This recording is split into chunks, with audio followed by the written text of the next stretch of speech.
Paz do Senhor, irmãos. Amém? Abram a Bíblia de vocês no livro de Colossenses, capítulo 4. A gente vai ler a partir do versículo 2. Do 2 até o versículo 6. Vamos ficar de pé para a gente orar junto? Ler junto?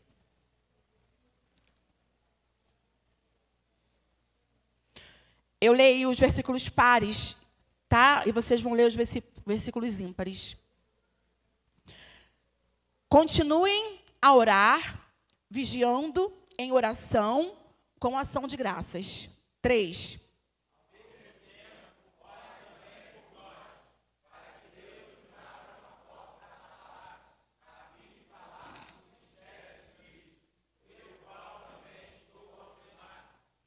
Orem para que eu torne esse mistério conhecido, como me cumpre fazer. 5.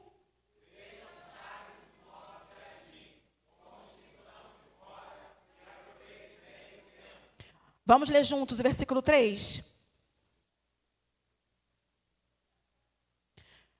Ao mesmo tempo, orem também por nós, para que Deus nos abra uma porta à palavra, a fim de falarmos do mistério de Cristo, pelo qual também estou algemado. Amém. Queridos, pode sentar, igreja. A gente cantou 2 canções, onde a temática era a volta do Senhor Jesus. A gente entoou nessa noite, através do nosso canto, o desejo de que o Senhor venha buscar uma igreja preparada por Ele, para se encontrar com Ele, para morar eternamente com Ele. E esse realmente precisa ser o desejo do crente.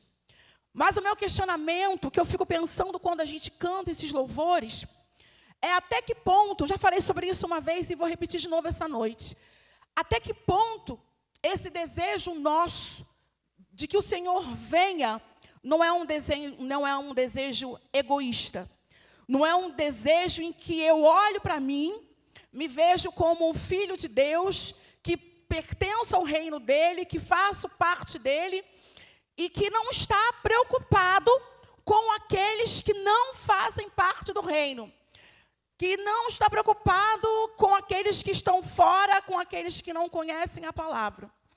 Por que essas músicas, esses louvores me chamaram a atenção?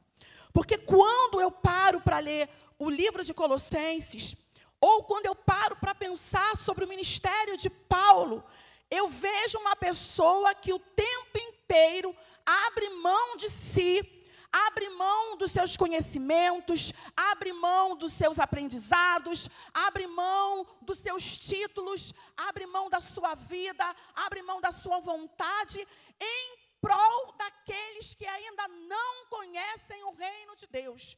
Será que eu, como filho, eu tenho aberto mão de alguma coisa em prol daqueles que não conhecem a Cristo? Ou eu estou satisfeita em caminhar para o céu, tampando os meus olhos para aqueles que estão ao meu redor? Paulo, ele na carta de Colossenses, como a gente tem ouvido nas pregações, como a gente tem ouvido na aula da Escola Bíblica Dominical, ele tem uma preocupação de ensinar para uma igreja que ele não conhece as pessoas, de permanecer com as raízes fincadas naquilo que eles aprenderam, no evangelho que foi pregado para eles. A preocupação de Paulo em meio a uma prisão, porque quando ele escreve a carta de Colossenses, ele está preso em Roma.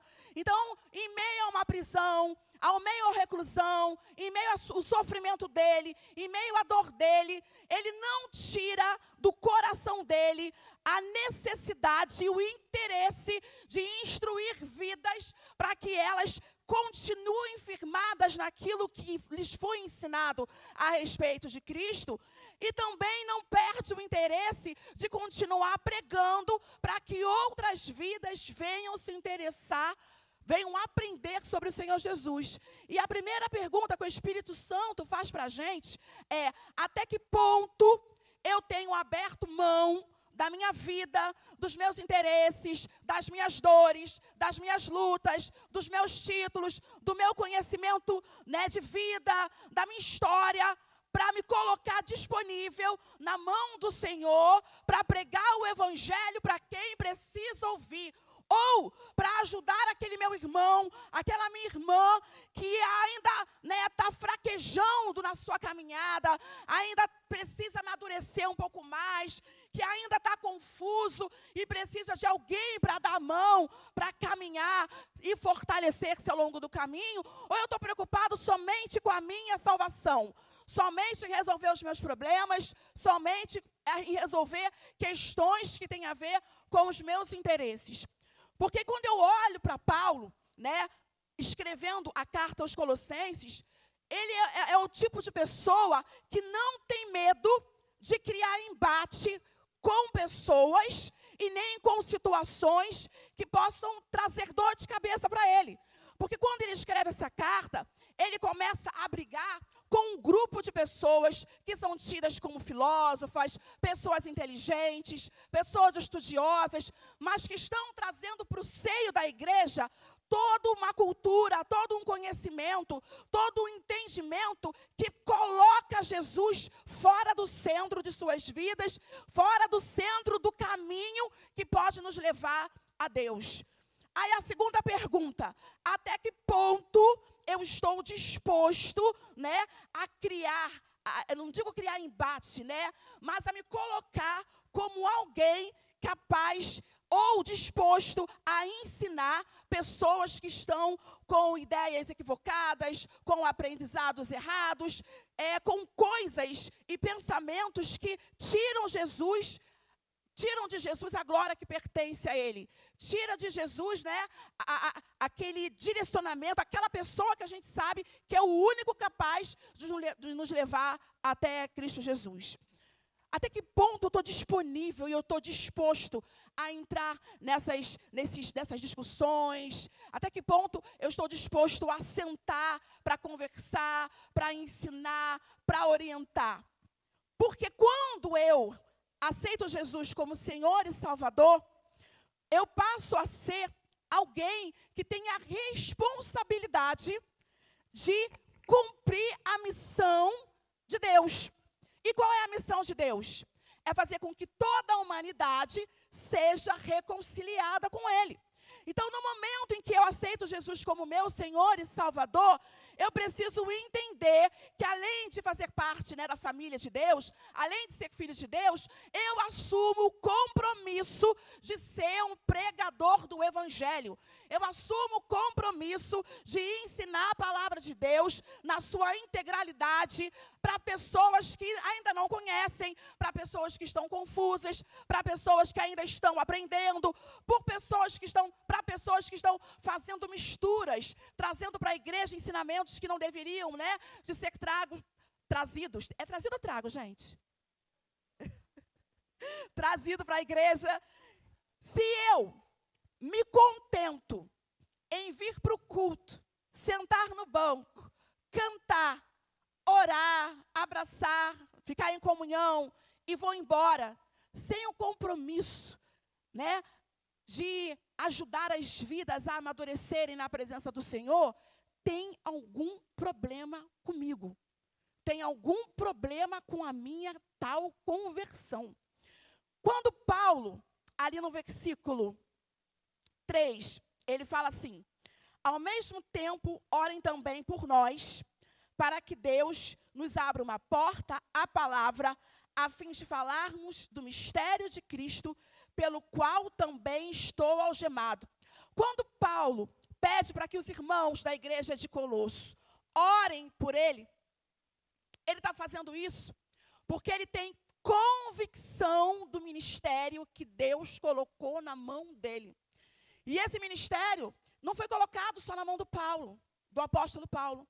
Ele foi colocado na mão da Rita, foi colocado na mão da Conceição, foi colocado na mão da Desirê. É um ministério que a gente chama de ministério da reconciliação. E eu preciso entender que o meu papel enquanto filho, enquanto servo, enquanto adorador, enquanto alguém que cultua ao Senhor, é fazer com que esse ministério floresça na minha vida.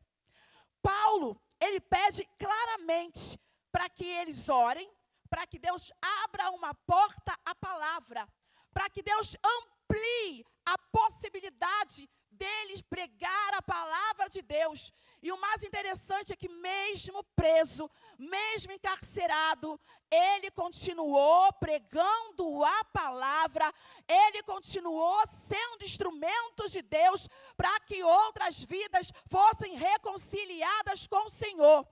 Aí mais uma pergunta: e nós, que não estamos encarcerados, aprisionados, nós que não vivemos em um país que proíbe a pregação do Evangelho, o que nós temos feito com tudo aquilo que tem sido ensinado para nós? Todas as vezes que a gente vem à igreja, ou todas as vezes que o pastor posta um vídeo de pregação lá no canal dele para que a gente assista, ou todas as vezes que a gente vem numa EBD, ou numa reunião, ou no culto de mulheres, no culto infantil, no culto de homens, o que nós temos feito com essas informações que o Senhor tem disponibilizado para a gente? Além de engordarmos espiritualmente, que é uma expressão, né, que muitas vezes a gente usa, além de nós engordarmos espiritualmente, pegarmos para nós tudo aquilo que é necessário que o Senhor derrama sobre nós, a gente tem se preocupado em levar isso que a gente tem aprendido para outras pessoas que estão na caminhada da vida junto conosco. Pessoas que o Senhor tem colocado no nosso trabalho, tem colocado na nossa vizinhança, tem colocado na escola, na faculdade, tem colocado dentro da própria igreja. Nós temos pessoas dentro da igreja que ainda estão com as suas raízes superficiais, que precisam ser aprofundadas. E não existe maneira de nós aprofundarmos as nossas raízes se não for através do ensinamento e do aprender da palavra do Senhor. E a preocupação de Paulo com os colossenses fosse que eles aprendessem e que eles permanecessem no ensino dos apóstolos, no ensino do Evangelho do Senhor Jesus, porque a partir do momento em que eles permanecem, né, naquilo que eles aprenderam, tudo aquilo que fosse pregado diferente iria ser ouvido com estranheza, iria ser visto com estranheza. E você tem tido condições hoje de ouvir com estranheza ensinamentos, pregações, canções que vão contra o ensino da palavra de Deus? Ou você absorve como verdade, né, guarda no teu coração e começa a duvidar daquilo que tem sido ensinado para você na tua igreja? Porque a gente tem vivido uma geração onde o ensino da internet tem prevalecido sobre o ensino do altar.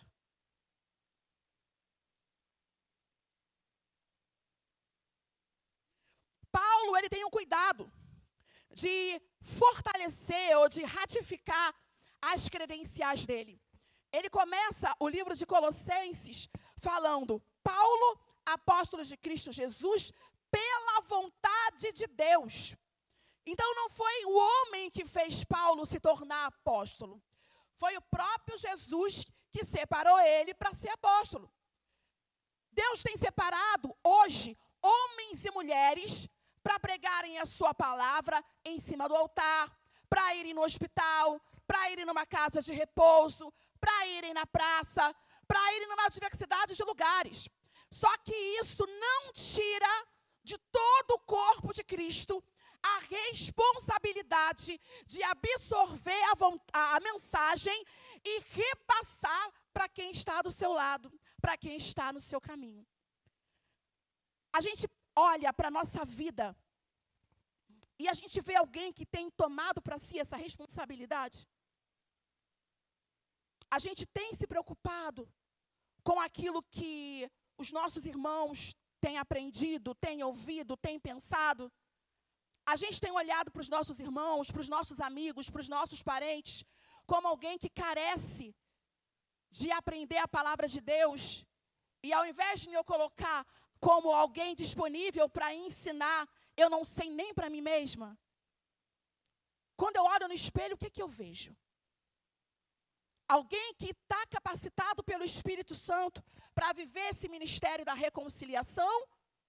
Ou alguém que se contenta em vir para a igreja, sentar no banco e absorver aquilo ali e guardar para si, e muitas vezes, mesmo sem entender, não se preocupa em aprender e vida que segue. Quem sou eu no meio da igreja? Quem sou eu no meio do reino? Aí eu volto de novo a falar do apóstolo Paulo. Ele estava encarcerado, aprisionado. Ele era uma pessoa perseguida. Sofria todo tipo de tortura. Era uma pessoa que, com certeza, gente, emocionalmente bem ele não estava. É possível alguém estar emocionalmente bem em cárcere? Estar emocionalmente bem sendo perseguido, correndo risco de morte? Sabendo que vai morrer? Gente, ele era gente. Ele era ser humano.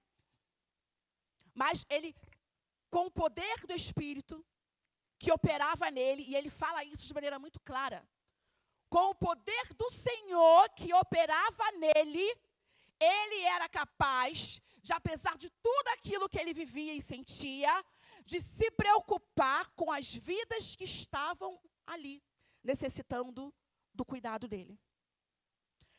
O mesmo Espírito que capacitou Paulo, ele está dizendo para você hoje, eu também te capacito. Eu te capacito, porque se você quer Maranata, o meu desejo, diz o Espírito, é que as vidas que estão lá fora e que foram separadas, escolhidas por mim, sejam resgatadas para viver também esse dia lindo que vai ser quando o Senhor voltar. O meu coração, ele precisa arder, ele precisa queimar por isso. E quando eu olho para o apóstolo Paulo, eu vejo um homem, eu vejo um ser humano, que a preocupação dele era com as vidas que o Senhor tinha colocado nas mãos dele para cuidar. Quantas vezes nós somos egoístas? A gente se preocupa com o nosso umbigo. A gente se preocupa com os nossos problemas. A gente se preocupa com as nossas dores. A gente se preocupa se a gente vai para o céu. Queridos, certeza da salvação, ela precisa ser real na nossa vida. É uma preocupação que o crente convertido, filho de Deus, não tem que ter dúvida. Não há possibilidade da gente estar na casa do Senhor sem ter certeza qual vai ser o nosso destino depois da morte. Se você não tem certeza da tua salvação, como é que você tem coragem de cantar Maranata, ora vem Senhor Jesus? Eu não posso ter dúvida da minha salvação. Quando eu reconheço Jesus como meu Senhor e Salvador, eu tenho que ter plena convicção que eu fui resgatado do império das trevas para o reino da luz, para o reino do amor do Senhor. Eu tenho que ter essa convicção, porque se eu morrer hoje, agora, infartei, eu sei aonde eu vou estar quando abrir os meus olhos. Então, no momento em que eu tenho certeza, a convicção de quem eu pertenço e para onde eu vou, eu preciso olhar para o lado e me apaixonar por vidas, para que elas também possam ter o mesmo destino feliz que eu tenho convicção que eu vou ter, que é morar a eternidade com o Senhor Jesus. Paulo, ele não estava preocupado com os problemas dele. Ele dizia aqui mesmo que ele era encarcerado do Senhor.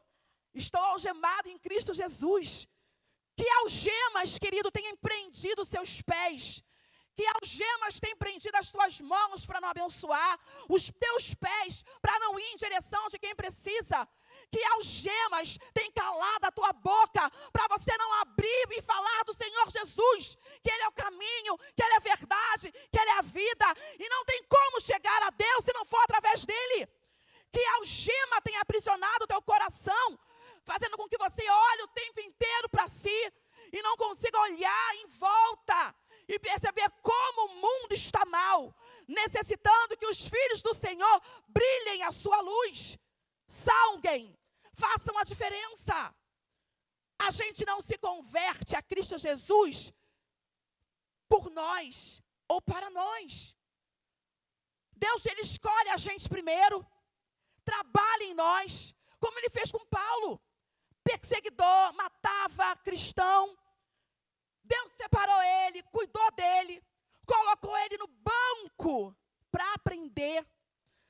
Antes de Paulo sair para pregar, ele sentou para aprender. Permitiu-se ser discipulado, permitiu-se ser treinado.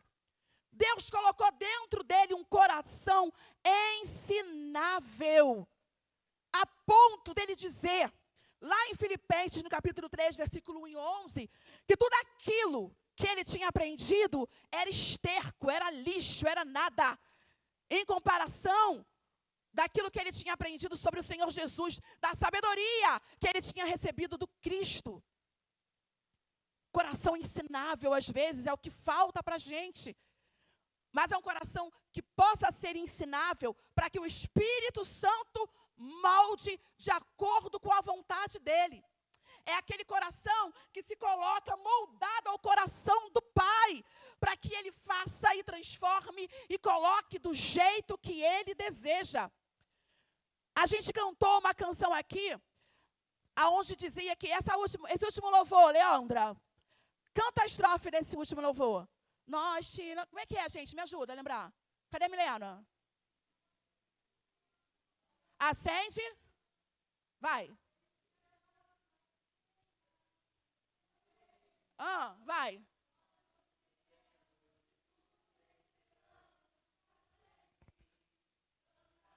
A gente canta pedindo para que o Senhor acenda a chama dentro da gente.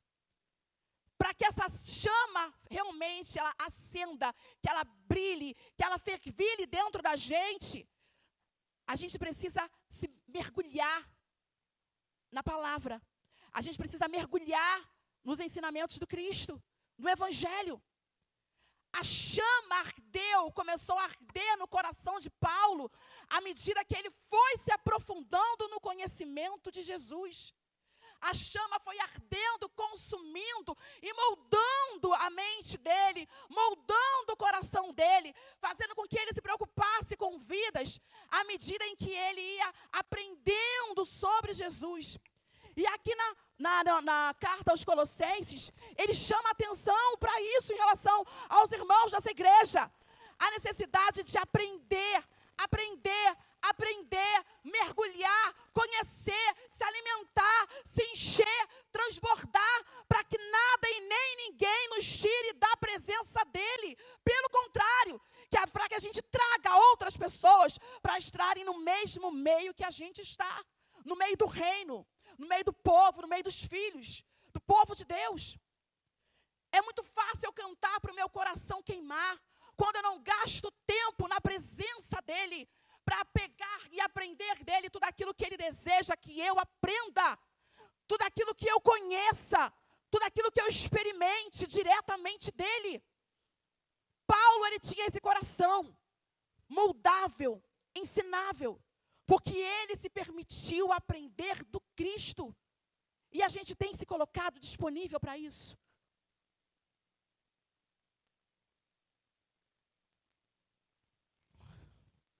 A gente tem se colocado disponível para isso.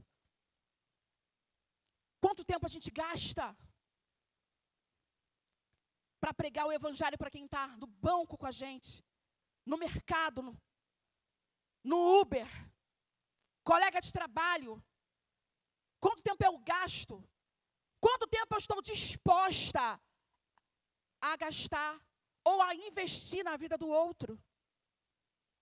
Quanto tempo Paulo gastava para escrever essas cartas que hoje a gente tem acesso? Era porque ele era santo. Santo é todo aquele que está no Senhor. Todos nós somos santos. Todos nós somos separados por ele.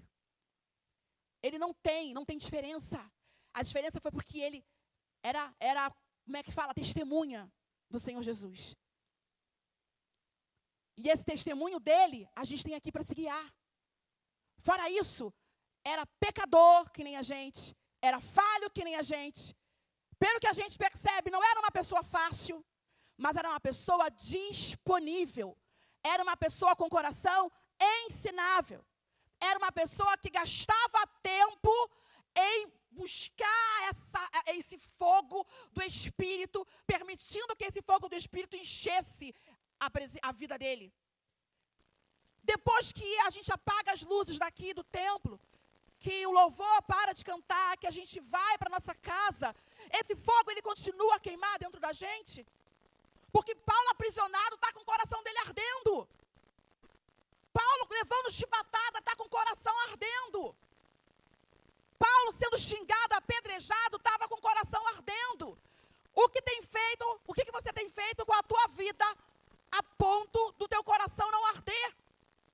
De você se contentar em viver de maneira superficial, quando o Senhor te chama para ir além. Porque à medida que você vai além, outros serão atraídos através da sua vida. Como Paulo fala aqui, ore para que o Senhor abra portas. Queridos, a tenda de vocês, o terreno, o espaço de vocês vai se alargar, vai aumentar. E o Senhor vai cada vez mais trazer vidas para que vocês possam falar dele, sobre ele.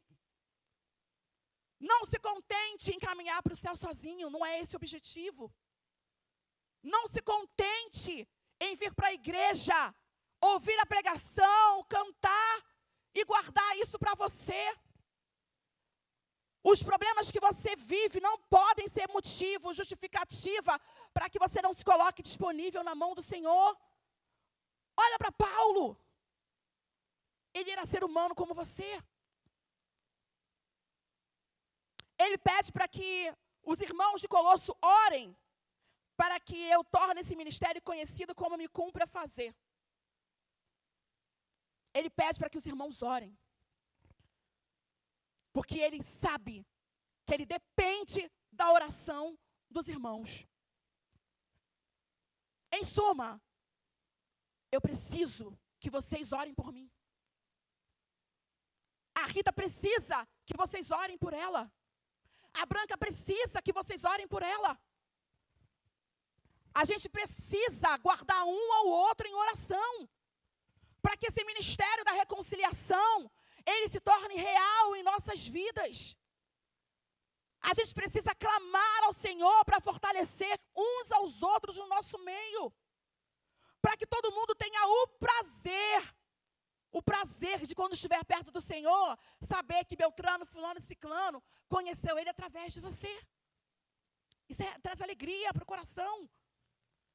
Só que sem clamor, sem oração, sem o fortalecimento do outro, me ajudando, caminhando comigo mesmo à distância, porque os colossenses estavam em Colosso, Paulo estava em Roma. A oração, ela alcança o que a gente não pode alcançar. Você na tua casa pode clamar pela Conceição, para que dentro do jeitinho dela, tímido, ela viva na vida dela um ministério da reconciliação. A gente não pode olhar para o nosso irmão. Estava conversando sobre isso com a Dedé. Dedé ora o tempo inteiro, né, pelas pessoas, né? Quantos ligam para ela para orar por ela? Quantos se colocam na brecha por causa dela e por causa da Tânia? Se nós não clamarmos pelas nossas irmãs, elas vão ficar enfraquecidas. Vão ser alvo fácil para o inimigo. O que Paulo está querendo dizer para os irmãos de Colossos é que ele precisa da cobertura, através do clamor, de oração, para que ele continue fazendo a obra que foi colocada nas mãos dele para fazer. Eu dependo da tua oração como vocês dependem da minha e vice-versa. Só que para isso eu preciso que o meu coração ele realmente queime, ele arda da presença do Espírito Santo. É necessário que eu mergulhe e entenda que nós somos um corpo só de fato, não só na teoria, mas na prática. Quantas vezes a gente vive a palavra só na teoria e não vive na prática, queridos? Eu preciso do teu clamor. O pastor precisa do clamor de vocês. Existe uma obra, existem vidas para serem cuidadas. Existem vidas que precisam que a gente dê a mão para continuar caminhando, porque se soltar a mão, elas vão parar no meio do caminho. Essa pessoa que está dando a mão precisa de cobertura. Paulo precisava de cobertura. Quem está na batalha precisa de cobertura. Você precisa de cobertura. E você precisa se colocar disponível para ser usado pelo Senhor, do jeito que você é, da maneira que você é. A salvação não é sobre você e não é só para você. Paulo tinha esse entendimento e esse cuidado. Ele não queria que os irmãos da igreja de Colosso fossem contaminados por engano, por mentira, ou por qualquer outra coisa que tirasse Jesus do centro. Ele se colocava o tempo inteiro como alguém preocupado. Quanto tempo o pastor Alex gasta para preparar pregação? Quanto tempo o Lucas gasta para preparar a aula? Quanto tempo a Tida gasta para preparar a aula, para dar aula para as crianças? Quanto tempo você tem gastado para ser usado como instrumento no reino de Deus, para que vidas sejam edificadas nele? O convite do Espírito Santo nessa noite, querido, é sobre isso. Você se colocar como Paulo. A diferença é que você não está aprisionado. Se estiver aprisionado, é hora de você clamar. Porque tem muito mais coisas para você viver em Cristo do que você tem vivido até hoje. Tem vidas que estão esperando você se colocar para que o Senhor apresente a vocês. Porque elas vão ouvir falar do Cristo através da sua boca. Elas vão ser abraçadas e tocadas, transformadas através do seu cuidado. O que falta para você levantar e se colocar disponível? A gente quer que Jesus volte. A gente quer. Só que a Bíblia fala que um dos sinais antes da volta de Jesus é a apostasia. Muita gente vai deixar de acreditar. Muita gente vai deixar de crer. Para que essa apostasia não chegue até a gente, para que essa apostasia não chegue até as pessoas que a gente ama, a gente precisa gastar tempo aprendendo isso aqui e ensinando isso aqui. Aprendendo e ensinando. Aprendendo e ensinando. Porque se você apostatar da fé, vai ser porque você não mergulhou aqui na palavra do Senhor. Quem mergulha e conhece, não joga fora. Não joga fora. Então o convite do Espírito Santo é que você mergulhe. Mergulhe aqui, ó. Mergulhe. Para que essa chama que você cantou arda verdadeiramente em você, ao ponto de fazer você se apaixonar perdidamente por vidas. E assim como Paulo, gastar os seus dias falando de Jesus aonde você estiver, para que o engano não contamine as pessoas e afaste elas do Senhor, leve-as para o inferno. Vocês entenderam, igreja? Eu entendi. Quantas vezes eu olho tanto para os meus problemas, que nas minhas orações eu oro mais por mim do que pelas vidas, do que por alguém que o Senhor trouxe à minha lembrança, do que por vidas que estão ali fora precisando de ouvir a palavra do Senhor. Não tem idade para ser instrumento. Não tem idade. O que eu preciso é me permitir. Eu preciso me permitir. Vai ser fácil? Nunca. O que é fácil? Mas a graça do Senhor, ela nos capacita, como capacitou Paulo, a fazer muito mais do que a gente imagina que poderíamos fazer. Vamos ficar de pé?